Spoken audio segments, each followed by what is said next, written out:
You're at the Coaching Inn, 3D Coaching's virtual pub, where we enjoy conversations with people who are engaged in the world of coaching. Hello and welcome to this week's edition of the Coaching Inn. Today's guest put a post on LinkedIn talking about the fact she didn't like the word mastery and she liked the word human. So what could I do but invite her to the Coaching Inn to talk more about it? So welcome, Kay Young. Thank you, Claire. I'm really glad to be here, a bit nervous and mainly glad. Great. I'm very glad. I think our listeners will be when we've spoken to each other. So you just got a credential with APECS, the Association of Professional and Executive Coaches. Tell us about the journey. Gosh, that's such a big question. I've had two journeys with APECS. So a year before that post, actually, I did my Master Supervisor of Executive Coaches. And so that was one journey. And then I did the second journey, which is the recent post that you've seen. And it was quite a different journey this time. And what I loved more about it, it was a pilot within APECS on accreditation. Right. And what attracted me to it was, first up, it was all dialogue based. It's like, let's have a orientation dialogue. Let's have a credentialing dialogue. So the conversations came before anything else.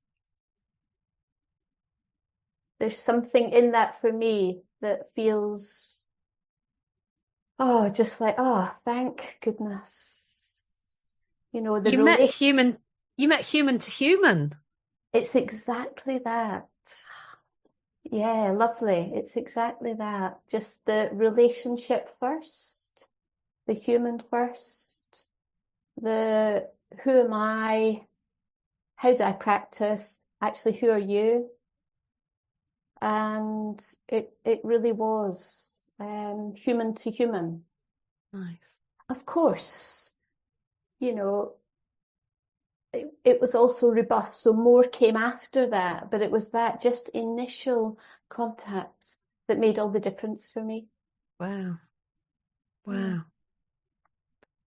So what was particular about the difference? What did it feel like? And remember that I've been in this APECS process twice, so I know the difference. And also I'm an ICF credential coach, which I need for my AOEC Academy of Executive Coaching work. So I know the difference now. And the difference it made was the opportunity to be seen, heard, met, felt first. Mm-hmm. And I think that makes all the difference. It makes all the difference in my embodied capacity to speak to actually who am I really? And how do I practice?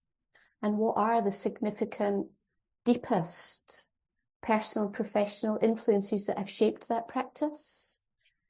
And so that building trust, building relationship, being with another beautiful human being.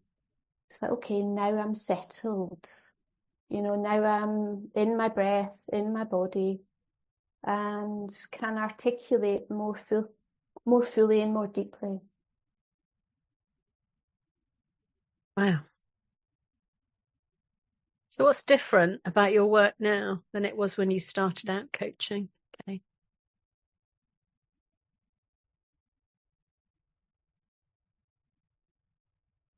I go to the Carol Young quotes. So I've spent, as we all have, years and years learning all the tools, techniques, concepts, theories. And the invitation in his quote is really beyond all of that.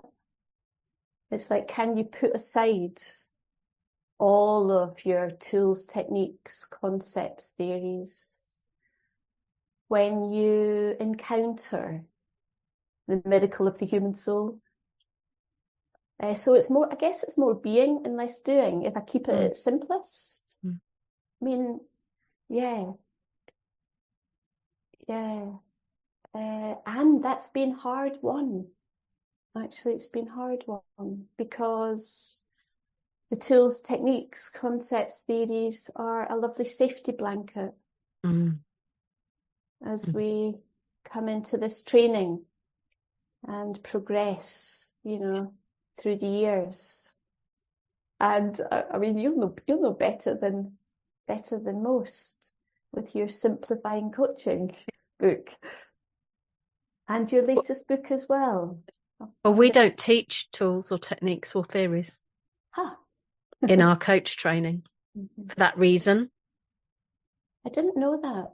Which makes it terrifying. Even more terrifying, yeah. But also deeply useful, because you have to go straight into not knowing what to do. I can really understand how that's even more terrifying and even more eventually liberating. Yeah. Mm-hmm. Yeah, and our hope is that we teach people that all the resources that they need are here in this dialogue right now. And sometimes they will go off and get other stuff, but they'll drip it in gently onto the fact that they know that the resources that we have here and now are enough. Yeah, and the difference in that is that they'll go searching and drip it in based on enoughness. Yes. Not based on not good enough yet as a coach. Oh, I love that. Mm-hmm. And so I'm still interested in going out there. Of course I am. I'm always, there's a couple of like Thomas Hubel, like Nora Bateson just now. It's like I'm really soaking up. And so I'm still going out there. And can I do that from enoughness in what's in the space in between the client and I, you and I right now? Yeah, that is where the magic is. I love your word, enoughness, because that kind of summarizes, it brings into it not knowing, doesn't it? And it brings into it vulnerability, and it brings into it being professional enough, but not over professional. Mm-hmm. Yeah, I mean, I think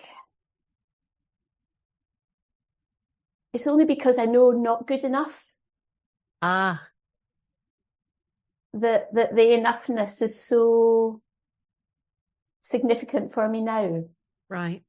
In my early days of training as a coach, the not good enough was so figural. The performance anxiety was so figural. Just the will I be good enough was so figural. That's what I mean when I say it's been a hard won journey. Yeah. And so the vulnerability just to be in the not knowing space. Yeah, I love it now. What was the trigger to move from the I need to know more to this? I mean, it's been a lifetime's work. So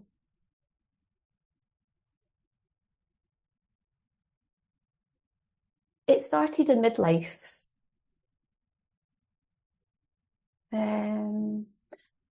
It started in midlife, actually, that searching for a deeper contact with myself that wasn't led by anxiety. That midlife transition where it's like, oh, I'm done with all of this blah, blah, blah. So it started with midlife, but actually I think the main turning point was I spent a week with Nick Askew. You might have heard of him. He is a filmer, and his work's called Soul Biographies. And I spent a retreat week with him, with half a dozen others on a farm somewhere in England. And he sat with his camera, and we had a giant screen, and we sat in front of the camera and others witnessed. And we observed what happened in the human soul when there was nothing to happen, when there was nothing to be done, when actually it was an act of witnessing. And I wrote a poem there. I can't remember it right now. But it was like, okay, enough of not enoughness. Wow. So the poem emerged out of that beauty, wonder, awe at other people witnessing me in that profound way on such a giant screen in black and white, and me witnessing others, and nothing needing to change. No improvement agenda.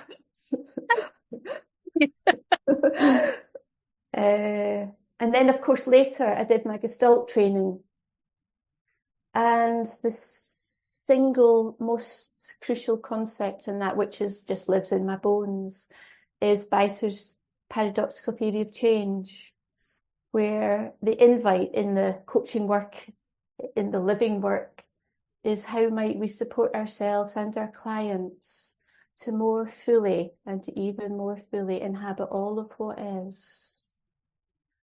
And from that place, change becomes more possible. So it's letting go, surrendering, giving up. I'm not good enough. It's just like, it's over.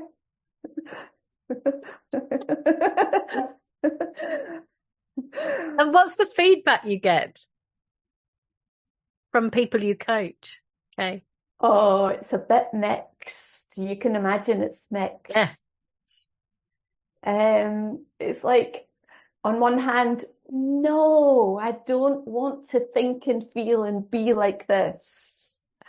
I want to, I want to be like that. It's like, I understand. I really hear that.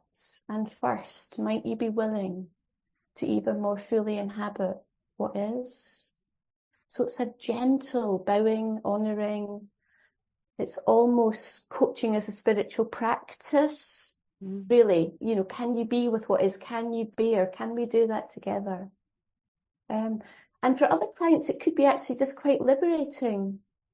Yeah, it could be quite liberating. It can be quite liberating. It's like, because you're feeling me. Thomas Hubel talks about our longing just to be felt by another. And to be felt with all of how it is to be us. Actually, it can be so moving. And it was for me as a therapy client, and as a therapy client trainee, or as a therapy trainee. When that first started to happen, I'm talking about 12 years ago now, I was actually, Claire, I was almost on my knees. I'd never experienced this, being seen in that way. It was profound. Another turning point. And it matters a lot. It's like, that's why I'm so glad to be here, and so glad to be saying to the bit that was anxious at the beginning, it's like, this is not the time, sweetie. This is not the time, because actually this work that we are doing, it makes me go goosebumps. Yeah. It is profound, and it matters, and I want others to bring it to the world. Yeah, and for the people we're working with to experience it, it's got to be in us, hasn't it? It's got to be in us. And they can feel it. I've got the most funny story. You can help me make sense of it. So we've just spent the weekend with some friends, and they've got a dog who's quite anxious. And we didn't used to be dog people. Mm. So when we went to see them, they would always keep the dog away from us because she was very bouncy and squealy and all those things. And we are dog people now. And the dog was transformed. And the dog was transformed because we were really calm about her. And the owners were really calm because we were really calm about her. And therefore, she was really calm. But it made me really think about how in coaching, we don't acknowledge enough how much we can wind the situation up by our fear of dealing with enoughness. Yeah, I love that story. I love it for two reasons. One is, for the past 2 years, I've become the grandmother of a grand puppy. A bouncy, he's not anxious, but he's very, very bouncy, excitable. And I've been learning, like you've been learning, actually. So I love the resonance of this. To be what my dear colleague John Gray in the AOEC calls around this dog he's called Rin, to be a calm presence in an anxious field, or an excited field. Yeah. If I think of the wider system and the wider field, it's like, you know, as people who are becoming dog people, I've never trained a dog in my life either. Yes. But I want to have a relationship with Rin, and so it's as stretching into being dog people. Can we be a calm presence in an anxious or excited field? And the same in coaching as well. And actually, I do think that does come from enoughness, because it's like, okay, I've never trained a dog, and I can still be in my breath and in my body and learn. And we've done brilliant with this dog. It's like, I'm so proud, and I'm so pleased for you, because actually it matters for our four-legged hairy friends as well, that they have a good life. Yeah. It was just the most extraordinary thing. And I just realised how much we other people, so that's us and the owners, can generate the behaviour of the dog. I mean, it was like looking back on how it's been before, it was like we were puppets controlling the behaviour of the dog without having any idea, because all we thought we were doing was managing ourselves. Yes. But we weren't managing ourselves very well. And so what did you do different? What changed the situation for you? I look after next door's, our listeners will know, I look after next door's dogs. And so I take a dog for a walk every day. And the latest dog is big, and there's lots of learning from being with a big dog than there was from being with a small dog about being. But I think that in the room with our friends, I think I wasn't bothered. And I think the dog really picked that up. And I said hello. I didn't play a lot with her, but she didn't pick up my fear, anxiety, worry, annoyance, all of those things.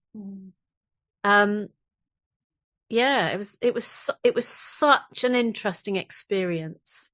And I love what you just said, a calm presence in an anxious or excited field.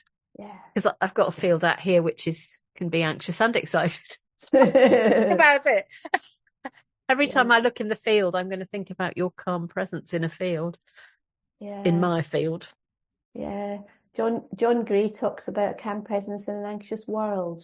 Yeah. So I'm translating it a bit. But it's the same. It's the same invitation, really.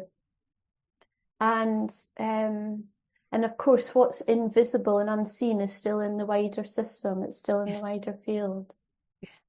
And so it's how, I think this is why I love, Nora Bateson's work just now on warm data. She's calling it, I don't know much about it yet, but it's, and Thomas Hubels as well, it's how do we, as experienced coaches or coaching supervisors, how do we even more tune into what's invisible and unseen?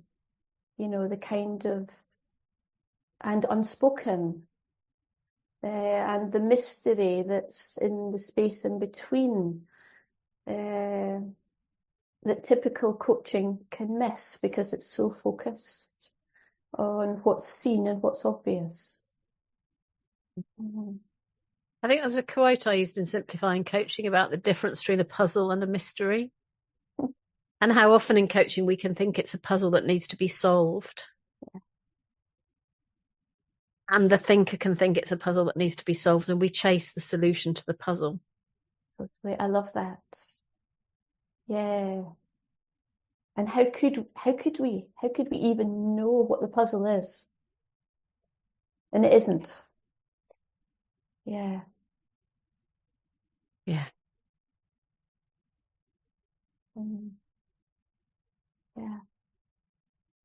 So you've gone through a massive transformation.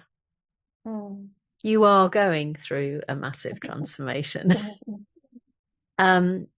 around your willingness to really engage in this transition from the enough, not enough to enough.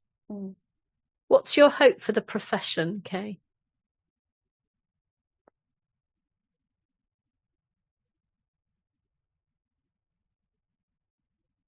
I think that's what brings me on here, actually. It's what made me say yes to the invitation.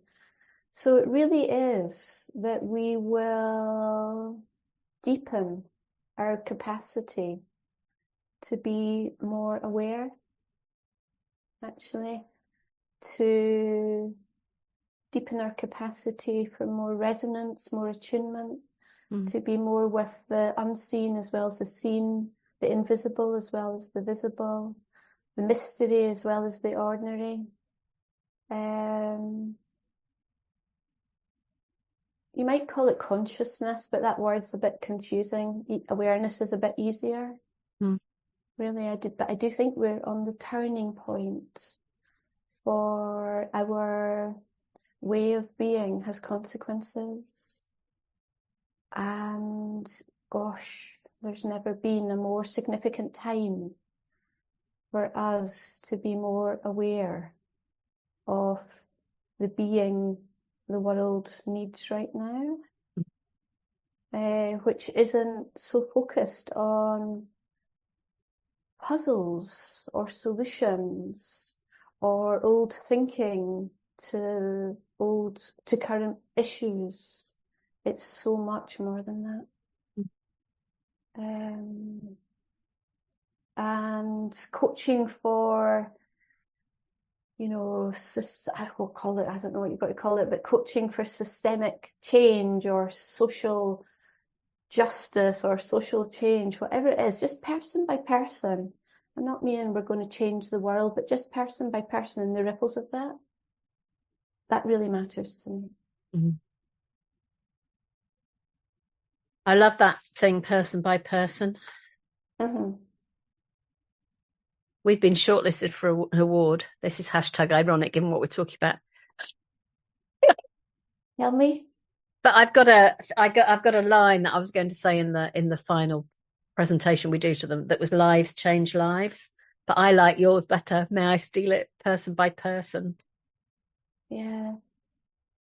I love lives change lives, and you can steal mine happily. Thank you. Yeah, I won't be the first person and I won't be the last. No, indeed. Yeah. And in that way, there is something about my hope for the profession is beyond the individual, like as if person by person could be mine. It's kind of funny, isn't it? As if mastery, it's such a Western individualized word. Yeah, it's like, no, we have to know this isn't actually about us at all, really. Indeed. Indeed. Yeah. Yeah. Because for me, it's all about doing hardly anything, but yet doing a lot. That's what mastery mastery is. Well, in the human behind the coach, we've actually only talked about it in the introduction because we just abandoned the word because it was so annoying. Yeah. I didn't know. I did when on our last call you said that, but I'm still, even when I hear it for the second time, I'm still so excited and glad, actually just really glad that you've mentioned it and then abandoned it. It's like, oh, I'm not on my own. It just feels like a big, heavy, arrogant thing. It is. And this is about light and humble. And there was a post on LinkedIn the other day, and I can't say who said it because they've gone back for permission to get this person's permission for us to use their name. And I'll put it in the show notes if we get the name before this goes out. But this person on a basic coaching course, day 1 or day 2, said to the trainer, I get it. This is about going from hero to zero. Don't you love that? It's really, I guess it's the invitation of life, really. You know, it's Zen-like, or it's Buddha-like, or whatever you want to call it. It's like taking the I out of it. And actually, I think that's a life's work, because we have been raised, if I think of the wider field, we've been raised in an individualistic way. Hero to zero. Isn't that beautiful? It's beautiful, yeah. And it reminds me what else, what else I hope for the profession, which is that more coach training will be actually beyond the tools, techniques, concepts, frameworks, theories. It'll be beyond the training, beyond the accreditation, but still deepening the work. Yeah. I'm really interested in that. Yeah. So my philosophy now is, what's the least that I need to do for somebody to feel seen and heard and felt, and get some insight into their stuff? And it is the least, isn't it? And often I think we just do too much because we think, oh, they won't think it's valuable if I don't give them more than this. I know. And of course, that's emerging out of a cultural belief that we add value as a society, as a culture, as an individual through doing stuff. And letting go of that to know, as you know and I know, that what's the least I could do here, where actually our being or our presence is the value. Our silence, our being with not knowing, our, I guess, trusting what's the smallest movement that wants to show up here. Actually, that wants to show up, that wants to reveal itself without us getting too busy. And going back to your soul biography thing with the black and white screen, it feels as though the people who were with you on that journey were simply bearing witness. Simply bearing witness, nothing. And the profoundness of that, I mean, you know it as a master coach, actually, that when we bear witness, the potential for a shift to happen towards, I don't know, towards wholeness, health, healing, balance, whatever it is. It's like it's what it's what the system is wanting to happen. So yeah, just bearing witness. There was so much maybe it was 5 days, not a week, we're together. There was so much silence in that time. I've got a quote hanging on a slate, actually, in my home office here. It says, "The door is open. Let silence be your key." A line from a poem by one of my daughters. And it's so here every day. Because also I, like other coaches, I know that historically I've added value by doing stuff. Mm. So it's not that I'm it's not that I'm even all the time being perfect. You know, I want to be human and perfectly imperfect, but still with the invitation to do less. Mm-hmm. And then even more less.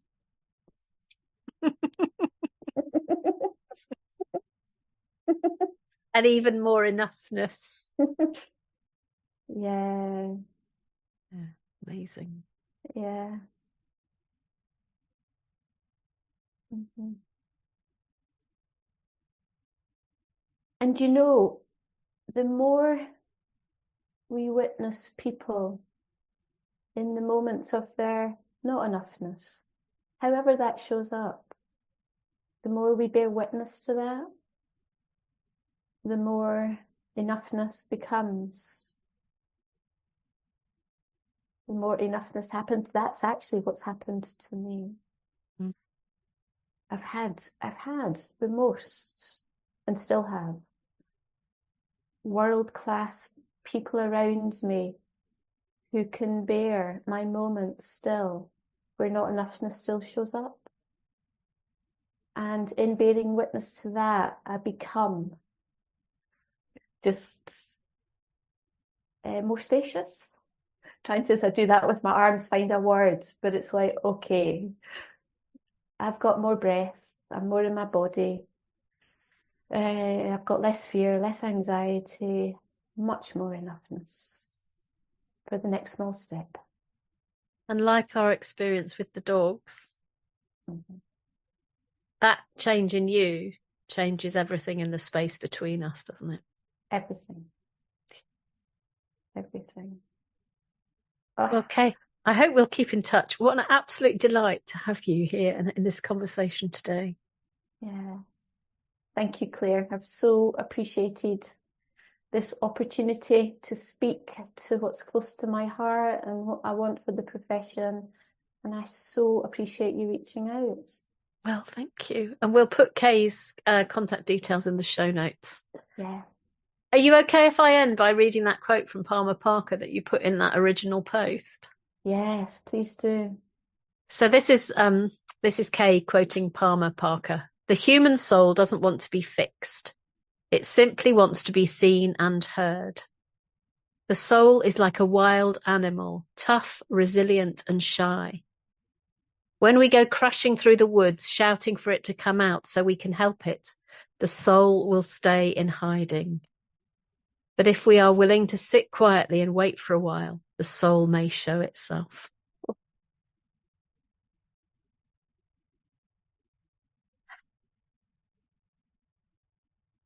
Thank you for listening, everybody. Thank you for your company, Kay.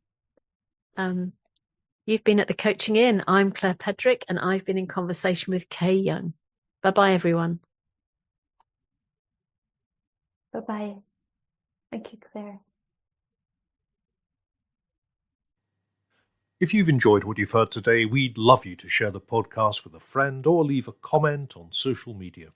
And if you'd like to become a regular at the Coaching Inn, you can subscribe on Podbean and all major podcast channels. We look forward to welcoming you next time. You've been listening to The Coaching Inn, 3D Coaching's virtual pub. For more information, check out 3dcoaching.com.